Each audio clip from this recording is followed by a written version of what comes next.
aku, guys.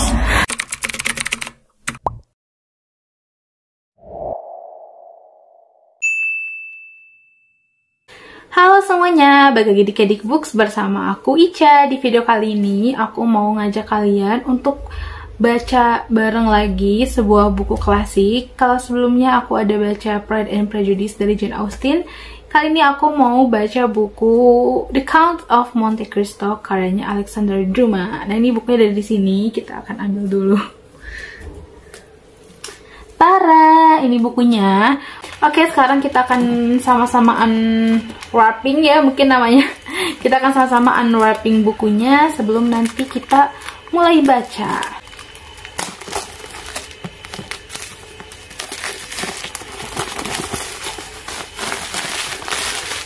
Wow.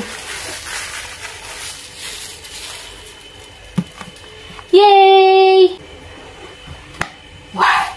Ini ada pembatas bukunya seperti ini. Dan untuk halamannya ada di 772 halaman. Dan aku bakal tunjukin sinopsisnya nanti di sini. Teman-teman bisa pause aja kalau misalkan mau baca sinopsisnya seperti apa. Oke, aku akan mulai baca dulu buku ini dan akan kembali lagi dengan progres. Tonton terus reading vlognya sampai akhir ya. Halo semuanya, kali ini aku mau update bacaan untuk The Count of Monte Cristo karyanya Alexander Dumas. Dan sebelum itu aku mau ngasih tahu dulu, karena di video yang kemarin lupa ngasih tahu kalau aku baca bareng buku ini bareng dengan temanku di Bookstagram. Aku manggilnya Kak Baby. Tapi kalau untuk Bookstagramnya namanya @siti_hotimatun_hasanah, dan nanti aku akan taruh juga link Instagramnya di description box ya, supaya teman-teman bisa cek juga buku-buku yang dibaca dan direview oleh Kak Baby. Oke, langsung aja sekarang aku bakal update bacaan aku. Hari ini aku sudah baca sampai bab 27 di halaman 251. Dan sejauh ini sih aku sangat suka sekali ya dengan buku The Count of Monte Cristo ini. Dan aku sudah yakin kalau buku itu bakal aku kasih 5 bintang dan bakal jadi salah satu buku yang paling aku sayangi. Aku bakal coba ceritain lebih detail lagi sedikit mengenai sebenarnya ceritanya tentang apa sih The Count of Monte Cristo ini. Jadi The Count of Monte Cristo ini bercerita tentang Edmond Dante yang merupakan seorang pelaut yang jujur, masih muda, dan juga baik hati. Dalam kehidupan Edmond Dante itu hanya ada 3 hal yang dia pikirkan, yaitu ayahnya, kemudian pekerjaannya, dan yang ketiga adalah Mercedes, aku gak tahu cara penyebutannya, mohon maaf kalau salah ya, yang merupakan tunangan yang ia cintai. Nah, tapi ternyata keberuntungan demi keberuntungan yang didapatkan oleh Edmond Dante, di mana dia akan dijadikan kapten di kapal yang ia naiki, dan juga keinginannya untuk segera menikah dengan Mercedes itu membuat banyak orang di sekelilingnya itu iri. Sebenarnya bukan banyak sih, hanya 1 orang yang benar-benar sangat iri kepada Dante. Orang tersebut bernama Danglars. Ini bukan spoiler ya, jadi memang di awal tuh udah langsung dikasih tahu kalau pengkhianatnya adalah Danglars gitu. Dimana Danglars ini ingin menjadi kapten juga gitu di kapal yang dinaiki oleh Edmond Dante. Padahal Danglars ini telah memiliki jabatan dia sendiri, di mana dia ini adalah sebagai seorang kepala keuangan. Nah, akhirnya Danglars yang merasa iri dengan kesuksesan yang dimiliki oleh Dante menghasut Fernand, di mana Fernand ini adalah teman masa kecilnya Mercedes yang jatuh cinta kepada Mercedes, sekaligus dia adalah sepupunya Mercedes juga.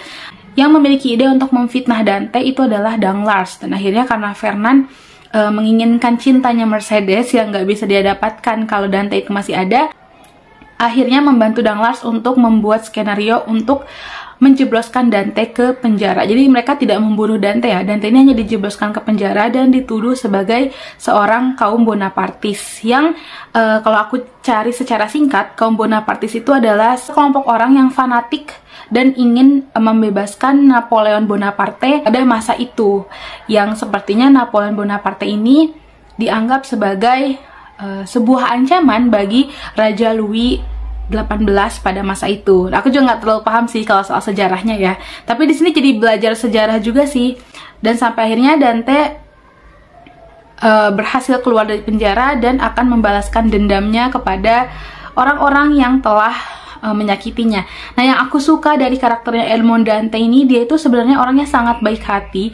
Bahkan ada sebuah kalimat, ntar ya aku coba cari dulu, dimana di situ dituliskan, sebelum aku mati aku harus menghukum mereka yang menghukumku. Aku harus memberi imbalan pada mereka yang menolongku.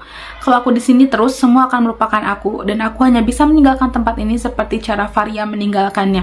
Yang aku suka adalah Edmond Dante, meskipun dia ada keinginan untuk membalaskan dendamnya kepada orang-orang jahat, dia juga tidak lupa untuk memberi balasan atas kebaikan orang-orang yang telah menolong Dante. Dan di sini memang ada dua orang sejauh ini yang ditolong oleh Dante dari kemiskinan, karena dua orang ini yang setia dan juga benar-benar menolong Dante ketika Dante sedang dipenjara. Dan aku suka gitu. Dan bahkan ketika dia keluar dari penjara, dia itu nggak langsung balas dendam. Yang dia lakukan adalah membalas dulu kebaikan dari orang-orang yang telah berbuat baik sama Dante. Nah, baru setelah itu masuk ke bagian Dante melakukan balas dendamnya. Dan ini masih segini lagi buku yang harus aku baca, tapi aku benar-benar enjoy banget bacanya. Sejauh ini, kemungkinan orang-orang yang akan dibalaskan dendamnya oleh Edmond Dante adalah Danglars, Fernand, dan ada satu lagi, De Villefort, seorang jaksa yang berkhianat kepada Edmond Dante. Dan ini kayaknya gak akan aku ceritakan kenapa alasannya, karena takut terlalu panjang videonya. Dan sekarang aku mau pergi ketemu sama teman aku. Aku rencananya mau ke perpustakaan ITB, tapi aku sebagai masyarakat umum ya, aku bukan mahasiswa ITB, tapi temanku dia mahasiswa ITB, dan aku akan coba baca buku ini di perpustakaan ITB ya.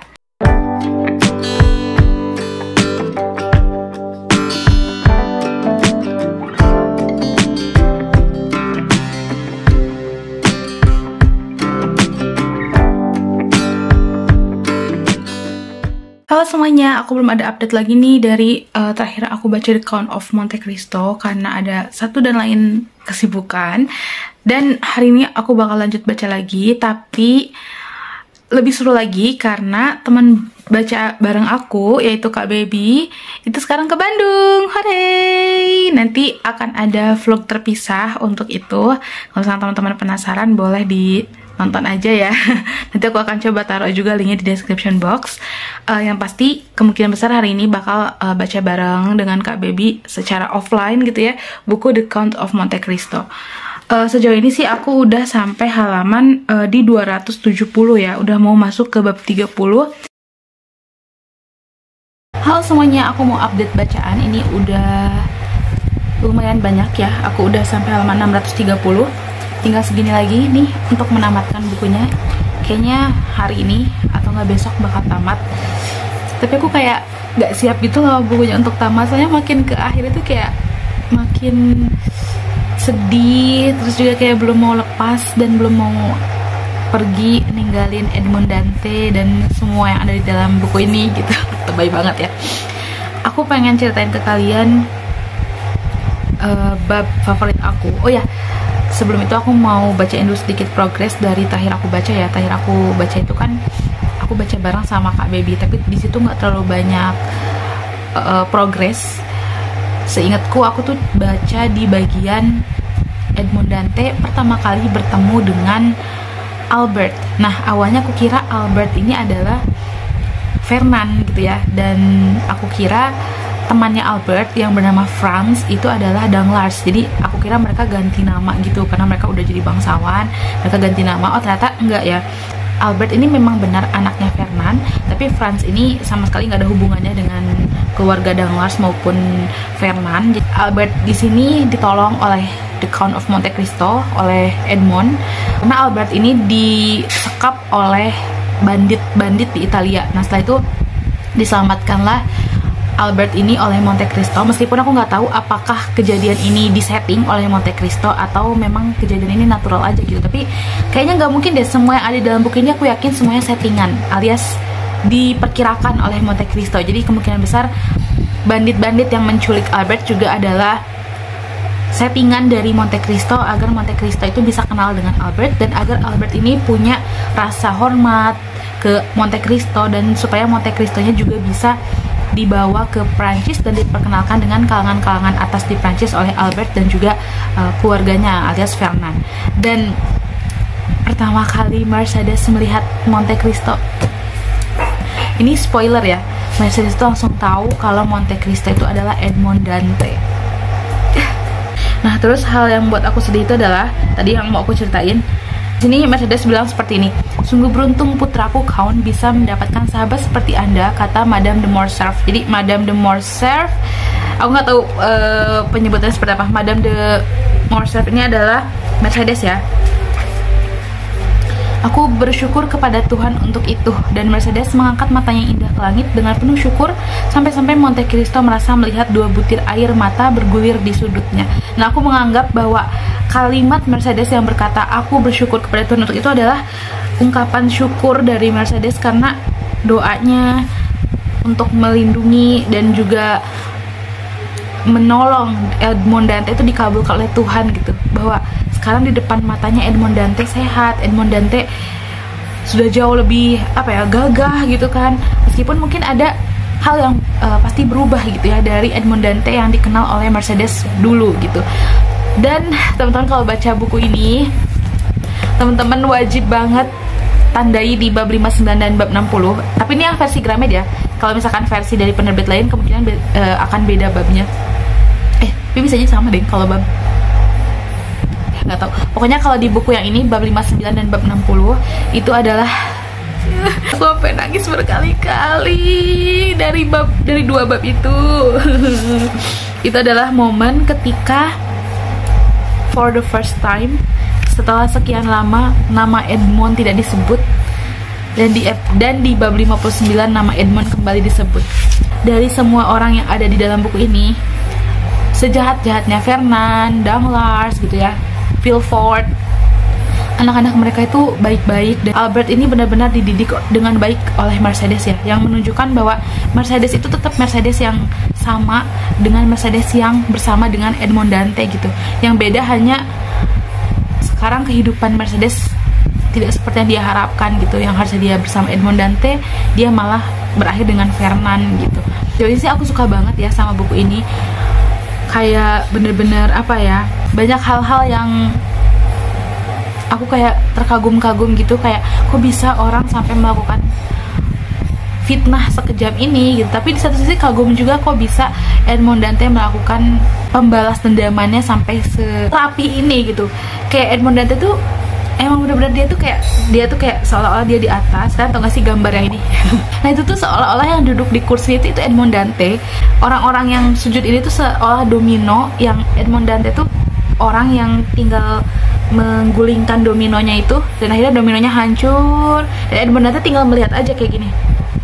Itulah ya, kalau kalian penasaran seperti apa Edmond Dantès. Sedih aku guys. Aku sedih kalau mengingat Mercedes. Aku nangis bukan karena berdoa guys, aku nangis karena mengingat kehidupannya Mercedes. Nanti deh aku bakal coba ngomongin tentang Mercedes di akhir video ya. Jadi aku tuh udah tamat, cuma kayaknya aku belum bisa ngomong banyak sekarang, jadi aku bakal update. Halo semuanya, oke kali ini aku mau kasih tahu kalian review akhir dari buku The Count of Monte Cristo. Oke bentar, aku ambil bukunya dulu. Jadi kenapa di video footage terakhir itu aku menangis? Alasannya adalah, ini spoiler ya teman-teman ya. Alasannya adalah karena aku nggak tega sama satu tokoh, yaitu Mercedes di dalam buku ini. Ini lebih ke aku pribadi gitu. Aku diskusi dengan teman-teman yang lain. Ada juga yang merasa senang dan juga merasa ending untuk Mercedes itu udah cukup pantas Mercedes dapatkan. Sedangkan untuk menurut aku pribadi, Mercedes itu nggak pantas dapetin ending yang kayak gitu. Nanti aku akan jelasin kenapa. Tapi sebelum itu aku bakal review terlebih dulu secara keseluruhan dari buku ini ya. Nah, jadi untuk The Count of Monte Cristo ini menurut aku sangat worth it banget. Tapi memang karena bukunya tebal, di bagian tengah cerita itu agak lambat alurnya, yang bikin jalan baca aku itu jadi lambat. Kayak biasa lah ya, waktu baca Pride and Prejudice juga aku sebulan gitu, apalagi buku yang setebal ini. Nah cuma udah masuk ke bagian ending, ketika bagian apa yang dilakukan oleh Count of Monte Cristo atau Edmond Dantès ini mulai terlihat hasilnya, kayak musuh-musuhnya ini mulai terlihat satu persatu berjatuhan, itu udah mulai seru banget. Sampai nggak bisa berhenti baca dan aku kayak langsung tamat dalam sehari. Karena bener-bener menegangkan, terus juga kayak nggak sabar pengen tahu ini tuh bakal kayak gimana sih endingnya gitu. Dan yang paling aku suka di dalam buku ini tuh adalah ketika Edmond Dante ini berusaha untuk menolong Valentine. Aku suka dengan moral value yang didapatkan dari ceritanya Valentine dan juga Maximilian. Menunjukkan bahwa kamu tuh harus hidup loh, walaupun orang-orang yang kamu sayang itu mati gitu. Kamu harus punya semangat hidup, kamu gak boleh menggantungkan hidup kamu dengan orang lain. Ketika orang lain itu meninggal atau pergi meninggalkan kamu gak boleh merasa sedepresi itu sampai kamu ingin bunuh diri gitu. Kan sekarang kita akan langsung maju ke kenapa aku bersedih dengan kejadian yang dialami oleh Mercedes. Jadi aku merasa sangat sedih itu adalah karena menurut aku Mercedes itu tidak melakukan hal yang salah gitu. Memang Mercedes menikah dengan Fernand, itu pasti hal yang dipandang sebagai sebuah pengkhianatan oleh Edmond Dante ya kan. Nah tapi menurut aku apa yang dilakukan oleh Mercedes ini bukan sebuah pengkhianatan. Apa yang dilakukan oleh Mercedes ini hanya sebuah tindakan yang rasional dan masuk akal gitu. Mercedes sama sekali tidak tahu bahwa Fernand jahat, dan Mercedes ini menaruh kepercayaan yang tinggi kepada Fernand karena Fernand ini adalah teman masa kecilnya Mercedes, sepupunya Mercedes juga. Dan Mercedes seorang yatim piatu yang sudah tidak punya ibu dan ayah, punya saudara, punya sahabat seperti Fernand. Tentu Mercedes memiliki kepercayaan yang tinggi dong kepada Fernand.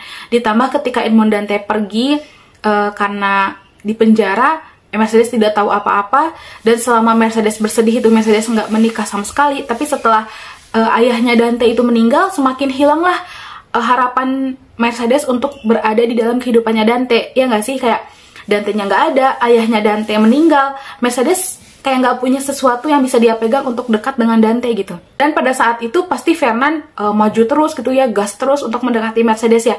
Wajar lah kalau misalkan Mercedes akhirnya kayak memutuskan untuk oke, aku harus move on nih. Ada Fernand mengajak aku menikah, kayaknya ya udah ini keputusan yang terbaik yang bisa aku ambil pada saat itu gitu. Nah, menurut aku itu bukan bagian dari pengkhianatan, tapi hal ini dipandang berbeda oleh beberapa orang. Ada yang menganggap bahwa Mercedes ini adalah orang yang paling jahat di kasus ini. Tapi aku tidak mengatakan bahwa pendapat aku ini benar ya. Aku hanya menyampaikan perspektif atau pendapat dari aku pribadi. Nah, karena aku menganggap bahwa Mercedes ini bukan pengkhianat dan apa yang dia lakukan itu adalah sebuah hal yang wajar, aku sedih dengan ending hidupnya yang menurut aku ini paling sengsara daripada Fernand, Danglars, dan juga De Villefort. Danglars dia cuma kabur, dia nggak bawa apa-apa, dia jatuh miskin. Tapi orang-orang kayak Danglars yang licik pasti bisa lah gitu dapat uang lagi di luaran sana dengan mengambil kepercayaan orang-orang, menipu orang-orang gitu.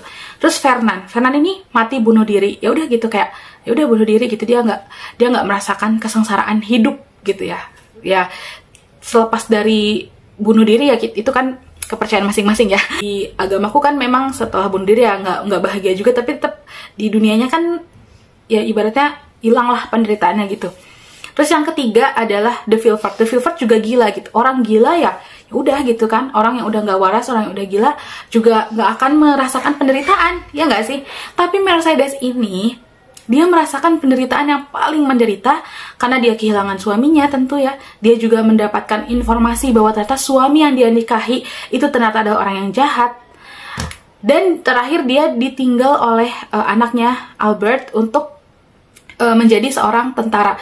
Ya aku suka sih endingnya ya, karena Albert kalau misalkan hidup sama Mercedes juga nggak ada guna gitu ya. Sedangkan pada saat itu laki-laki yang dibutuhkan tenaganya pasti entah jadi tentara atau jadi bangsawan atau jadi apa gitu ya. Ya aku setuju sih kalau endingnya Albert pergi untuk jadi tentara. Tapi minimal aku tuh berharap Mercedes itu punya semangat hidup gitu.